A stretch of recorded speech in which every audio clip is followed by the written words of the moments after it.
Díomh agus fáilte Dach chuig aglah na Míosa le telefiche Scrogall. Now here at me in studio I have four-piece band all the way from Maynooth in County Kildare. She's a beauty. So welcome guys.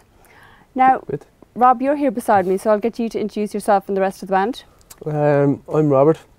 I'm on lead guitar, backing vocals. This is Cahill here. He's our main man up the front. He's on rhythm guitar and main vocal. And Jamie over here is our bass player. He's on the bass. Very good.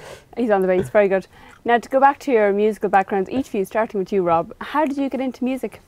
It first started, I suppose I got a guitar at like 12, 13 years of age. And I kind of, did a little work, learned a few chords, and then from that I just kind of, got really into old blues and stuff like that, and then, got myself an electric guitar, and I just thought that was the best thing ever, like. And then from that, then I just, wanted to be in a band. I suppose that's where that takes me up to now, like, Yeah, yeah. I suppose that's the same for all of us, though. We all really pretty much started at a young age, but like, you only get more serious as you get a better player, like, and you want to move further on, like, Same for yourself, Carl, is it? Yeah, same, yeah. All my brothers and sisters, like, all older brothers and sisters all play guitar and stuff, so I just got inspired by them, really. Very good. Started playing away. And you too, Jamie? I don't really know, it just happened. It just happened, yeah. He just landed with the bass one day, and it's like, Jesus, I can play this really well, like. So tell us, I know you've all come together as musicians, but tell us how She's a Beauty formed. How did the band come together? Well, we formed in like mid 2009. Okay. But we played, in separate bands and with each other previous. Like, it was always, for us when we first started off, it was always like, oh, we go for a jam, like, Yeah. And then after, you do so many jams, you're kind of like, right, we can put together songs, like, So Jamie and Cahill there, they were in college at the time. They just kind of found a load of time to kind of sit down, write them out. As you do in college, yeah? Yeah. Yeah. Yeah. Nothing else to be doing, like. Nice. But after that, then like we went up to Sligo then, and we have this like small cottage up there, and we brought up all like a trailer load of gear, and we just set up everything. We just kind of locked ourselves in there. Yeah. And then it was like, we came out with all our pre-production done for like that record there. So we decided we'd go into the studio and like a year and a half later and record it properly, and we got in like Martin Healy from our house to produce it and stuff like that. Like, so we'd done the songs for so long, like we'd only had our own ears on them. And we really wanted to, make it some sort of a breakthrough on the Irish independent scene, like. So we had to kind of get someone in to kind of give it another eye and another ear. Well, I think you're starting to do that. But tell us where the name came from, She's a Beauty. Just had a big list of names, and that was the top of the list. Okay. So their dad or Mountain Crack, was it? There's a lot of ridiculous names. In the time we were up in Sligo, we'd done a lot of thinking about, names for the bands, and we kind of came back, but so we had to have a name because that's when we knew we wanted to actually gig. So we knew we didn't want to waste our time gigging under like a name that we changed 6 months later. So we just said, decided. Yeah. And it works because it's just a description of something. It's not a name for the band. So describe the band's music for us. The bios describe you as rock, but I want you to describe it for us. Yeah, it goes a little deeper than that, like with everything, like, you could say that like a lot of the music we listen to is influences our playing, but we wouldn't say that. Like, we'd be quite, I suppose, to put a category on it, like it's psychedelia, like it's psychedelia rock, like, but there's tinges of jazz, there's the tinges of folk songs, and because everybody was like I was a strap blues player for years, like, and Farley was really into like singer-songwriter thing, and he didn't pour your heart out kind of yeah, pour your heart out stuff, yeah, that's it. But like, he dropped the acoustic for a bit and just kind of focused on the electric, became like a really unique player then, like, on the electric guitar, like, because he, like, we had a lot of different stuff to work with, like, and in the studio you get quite inspired and stuff like that, like, so. Going on to your music, you've just launched your debut EP, Champagne is Kittles. Tell us about the launch and how it's gone down. What's the reaction been like? I thought it went fucking brilliant, actually. Yeah, It was great, yeah. We had a great turnout. How many people? Any idea? It holds 5. There was about 400 people. Yeah, the out workers' there. club was pretty much full, nearly full. Crowd bopping up and down, Yeah. crowd surfing, people getting thrown left and right. Good. Poor Stephen Beaton. I'll You leave it at you get like on like the run up to it, like you get like, oh, we got everything, you know, sorted, and we'd guest players on the night, like Harry Oliver was on keys and stuff like that, and you get like really, I don't know, agitated and like this kind of little feel of anxiety as well, like because this is the night and all this kind of stuff, and you're worrying about will the people come, and you know, how's the record going to take off tomorrow? Is it going to have bad reviews? Is it going to have good reviews? So there's multiple feelings going on, like, but we went through it, like, and by the time like it was started and finished like that, like, you know, it was over, and then it was just like, right, we just got to plod on to the next page. like a wedding. And who writes all the songs for you? Who writes? Is it yourself, Carl? I write most of it, I'd say. Like, just like I come up with ideas and stuff. We all work on it, and it all changes drastically. Like, you know, I never stick with it one thing. Like, very good. And what about, like, for example, Broken Bottles? You know, what would inspire you to write a song? just have me drink it. No, Broken Bottles. That was one of the first songs we were just jamming out. Like, we had a few chords. It was nice, and then I just took the chords, and all of our mates really wanted us to write a song about the SJ's place we used to go and drink all the time during, like, you know, when we were in primary school. Or post-primary school. Primary school. Yeah, we started that early. And it actually meant a lot to everyone, you know, and I just... It's a lamenting song about missing your friends, kind of. Yeah. Yeah, We still get a lot of people talking. I'd say that song was like, it was written when we were all like just leaving school. Yeah. So like the few years later, when it's now that it's recorded, like we've friends that are just all over the world, all over the country, you might never see again, like, and when they got like, now they can listen to this and it just kind of brings them back. So like in a way, like, you know, it's their own little personal song, like and in a way it could be an anthem for people, like, you know, that listen to us. In another way, people can listen to and relate to it, like, you know, it's just like, oh, that reminds me when I was in school doing that, you know. Good. Acting around. Now, most recently I saw you down in Dingle. Tell us about that tour. That's right. You played in the Connor. The Connor, yeah. John had us up there.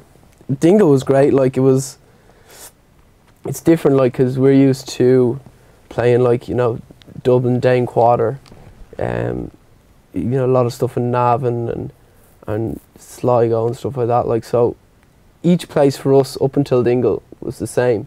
You go in, you set up, you do your 2-hour show, you break down into the car and you're home, like. But with Dingle, we realised we couldn't do that because it's, like, you know, right down south. So it was like, right, we're just going to pack up, we'll go down, we'll jump in the car, we'll go down, you know, and we'll figure it out from there. And like, just being down there for the weekend that we were down there, like, everybody was just kind of like, oh, that's the band that's up, you know, from Dublin, like, you know. And John out of the Corner pub, took care of us, you know, put us up in the house. You know, it was just really nice. Like, it wasn't like a gig, you know. It was like a little holiday. Like, you don't really get that feeling that much when you're doing gigs, like, because after a while that feeling wears off. Like, as you said, Dingle is way down south. So why come to Dingle? A few things. It wasn't Fungi that brought us down anyway. Disappointed to hear that. Yeah, I know, most people are. I suppose, you know, with Other Voices, and that place being so hot right now and no one actually touching off it and trying to break in, like, obviously, you know, bands that are on Other Voices and stuff like that are getting on because, you know, they've sold such and such amount of records and they're getting a lot of radio play. But we're solely about, you know, if there's any cracks, we're going to get in there, like, you know, we'll get our music out, you know. There. If anything, like 5-6 people might have seen us down in Dingle, bought the record, listened to the record. But if we kind of constantly touch off Dingle, you know, eventually, you know, somehow maybe someone might go, right, would you like to do the Other Voices? You seem to be quite hot around here, like. So but, you know, you can't just Other Voices will, because we believe it's one of these things now in Irish music, like Irish music scene, that, you know, you record gigs, like this whole thing of like seeing a band play their set live, you know, especially a band that's popular, and in the Other Voices kind of, you know, they did it in the church. It looks like a right setting for us. It just looks like the right place for us to do a gig, like, you know, and it just seems like, you know, one of those kind of things, like, you know, if we were to do it, like, we reckon we'd have a nice little breakthrough then, like, you know. Like, obviously, like, we're going on to record other tracks, like, so it wouldn't be necessarily to do it with the EP we're touring now or we're working on now, but, you know, in the future, you know, it would be something that we'd like to do, like, just to get the name out there a little bit more. I know other voices is there for Irish bands, but do you think, you know, there's the X Factors there, do you think bands need to go that route or artists need to go that route to get to the mass media? It's an option for them if they want, but I don't think there's other ways of doing it, like, you know, like, we would never diss X Factor or anything like that, like, that's, you know, just a different side of what we're doing. Like, I'm not going to say it's an option, like, you'd never see us in X Factor or anything like that, but it certainly is if you're a boy band or if you're like a singer-songwriter who's tends to be quite quirky and poppy, you know, you can go onto that and just do it there, like. For us, I don't think X Factor will kind of work out really well. We haven't got a good enough sob story either, like, you know. So Yet. So what's next for She's a Beauty? Well, we're coming up to Christmas, so we're going to release a Christmas number 1, a little video with that. Look forward to that. Yeah, you have to, like, you know.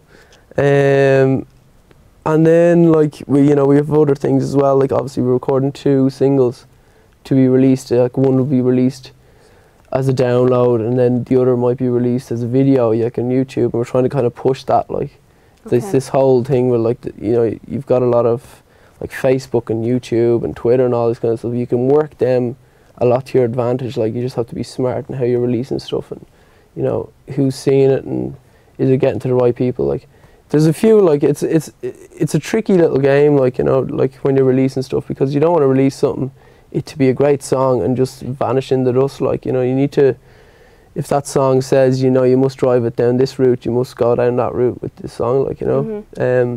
There's no certain way to do things either, you know, but, you know, new ideas and with internet and stuff like that, and, you know, like, things like you're doing here yourself, and just kind of pushes on, like, the inspiration to kind of push that song just a little bit more, like. And for people in Dingle who want to get a copy of your EP, where is it available? It's down in Maz's record store in Dingle, just across from the church. Just crossing the church, yeah. So the so cup in there. we went in there and had a wee chat with her and played on our sessions in store. So there's a video of Cahill and Tomo playing a few acoustic songs. Very good. Yeah, that's great, Greg. She's lovely. Yeah. She is quite the character. Yeah, Maz is a big character around Dingle. Champagne and Skittles, where did the name come from? It's, Civilized madness. Yeah. Civilized Madness. Very good. You know. Yeah, that's a good concept. I heard someone say it in work and I just thought it was hilarious. Actually, Maz thought it was pretty funny as well. Yeah. Champagne and Skittles. It's a name you'd actually remember anyway. Very good name. Yeah. So apart from that, on the internet, where is your music available? For download or streaming on SoundCloud or Bandcamp. And then YouTube is a great place, you know, to find our music, any new videos, you know. We try to be as interactive as we can. Like, we have, like, you know, videos of us just, you know, from 2009 till now.